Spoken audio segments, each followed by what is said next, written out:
So as I said, there's this timetable in the syllabus that lists in detail what you need to do each week, and you'll see you usually have a choice. Like for this week, you can either do worksheets 1 and 2, or you can do the note reading and piano key drills, and those are located on eMusic Theory. When you go to the first discussion, which is also part of your homework for this week, you'll see that I'm asking you to email me the username and password that you would like to use for emusictheory.com. It's very important that you do this, because if you don't do that, you won't be able to do your homework on eMusic Theory.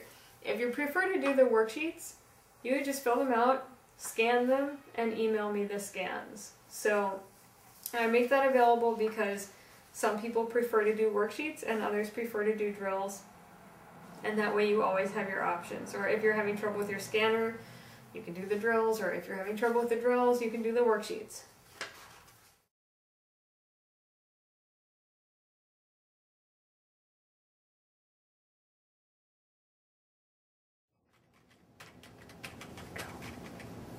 Hey, what are you doing?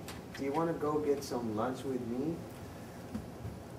Oh, hi. Hold on a second. I'm just emailing our professor to ask her a question. What are you asking her? I want to know when this assignment is due. Wow, your professor must be really awful. Don't they have a syllabus that tells you when the assignments are due? Well, yeah, I think it's in there, but that's too much effort to go and look that up. I'm just going to send her an email and ask her. Do you really want your professor to think that you are too lazy to look in the syllabus yourself?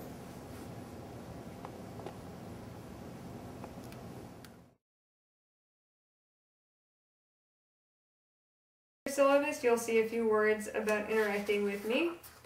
And I do really stress that it's very important that you come to my office hours if you're struggling at all, or if you just have any questions. If you're sending me an email, please make sure that you send me any questions you might have about assignments and instructions that you don't understand at least 24 hours before the due date.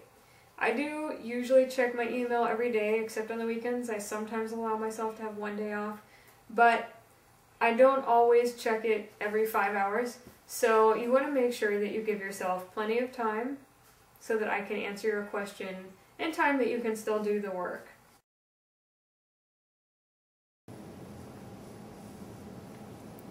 I don't know what to do. My homework is due in 2 hours, and I just looked at the instructions, and I don't understand them.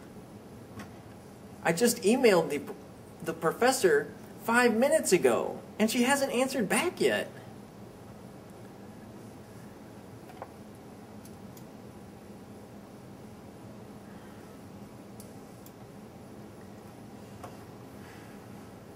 Why doesn't she answer me?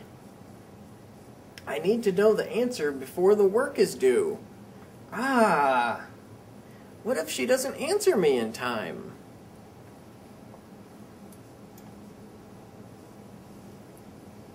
Why can't these professors answer your questions?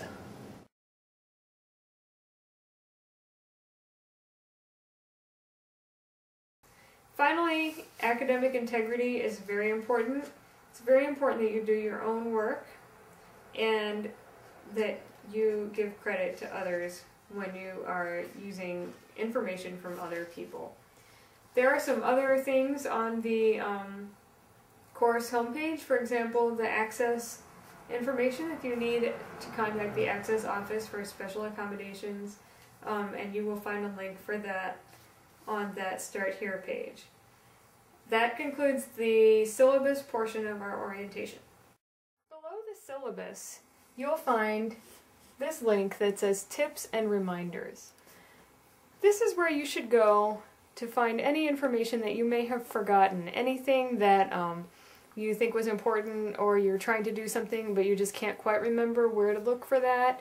This is where you would go. It'll remind you about your email account, it'll remind you how to do your homework. All of that is listed here in this document.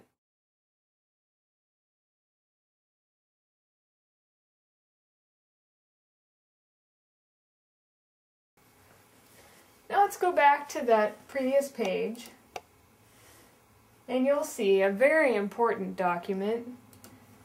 This explains how the discussions are graded. Now, I really hope that you'll go back and read this in detail later, because as you can see, within the document, there are examples of posts that are worth different amounts of points. So it's important for you to go back and read those so that you'll get a good idea of how your discussions will be graded. But I'm just going to go over that a little bit right now so that you'll have a general knowledge, and then you can go back and read the examples for more specifics. So first of all, for every topic that we have in this class, there's going to be a discussion, and those discussions would take place once a week. Usually I post the topic that you're going to discuss on Sunday, and then you'll have a week to respond to that discussion topic. So you need to make sure, first of all, that you post at least once before the due date, because if you don't post at least once by the due date, you won't receive any points, even if you post again and again after the due date. But let's say you post at least once by the due date, you can get up to 50 points for one post.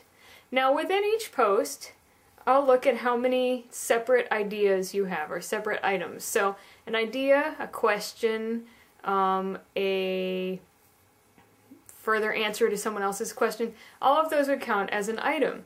And depending on how much detail, how much you've thought out these things, and maybe how many examples you give, that would be up to at least 25 points. So each item can be worth up to at least 25 points.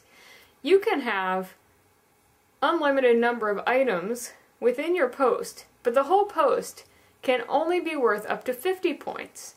So for example, you could have 2 very well thought out, detailed items where you give examples and explain what you mean, and that could be worth 50 points.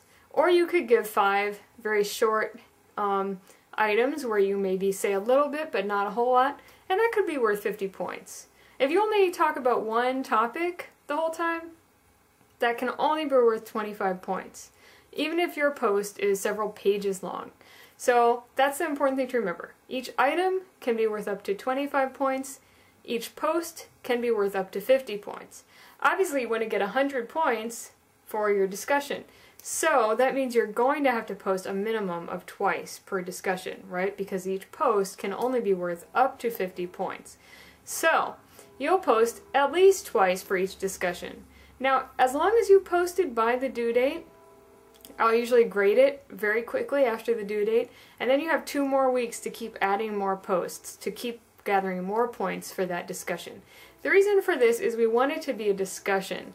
So if I made everything due at once, you probably wouldn't necessarily read your classmates' posts, because a lot of times people procrastinate and leave things off till the last minute, and then everyone would just be frantically posting the night it's due at midnight, and it wouldn't really be a discussion because you wouldn't actually be reading what anyone else had to say and responding to that.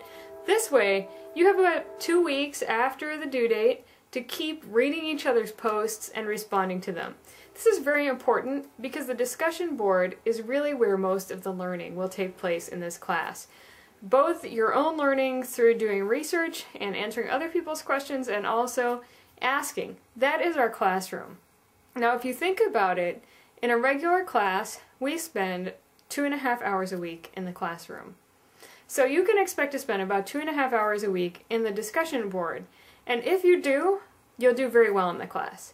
If you try to cut back and maybe just spend half an hour or less, you're not going to do very well in the class. You need to budget 2.5 hours a week approximately for the discussion board, so that way you can be sure to have enough time to really go over everything. Now, like I said, I really hope that you'll go through what I have here and read all of the examples so that you can get a really good idea of how much different kinds of posts would be worth. And during the first couple of weeks, you'll probably want to revisit this so that maybe after you get your grades on your first posts, you might want to take your post and compare them to these posts here and see how they were scored and see if the scoring is about the same.